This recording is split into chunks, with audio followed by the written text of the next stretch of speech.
पाहूया तळ कोकणात नेमकी पावसाची काय स्थिती आहे। सिंधुदुर्ग जिल्ह्यात पावसाचा जोर आता ओसरलाय, तरी नद्यांच्या पाणी पातळीमध्ये घट झाली। हवामान विभागाने आज जिल्ह्याला येलो अलर्ट दिला आणि सिंधुदुर्गातल्या पाऊस पाण्याचा आढावा घेतला आमचे प्रतिनिधी उमेश परब यांनी।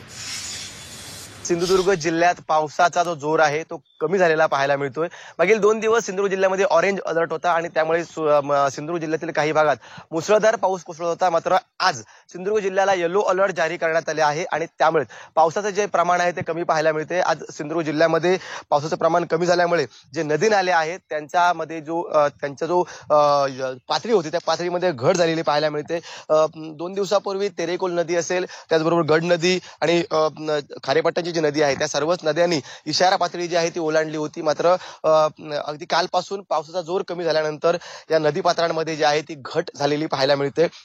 सिंधुदुर्ग जिल्ह्यात कालपासून जोर हा जो आहे तो कमी झालेला आहे।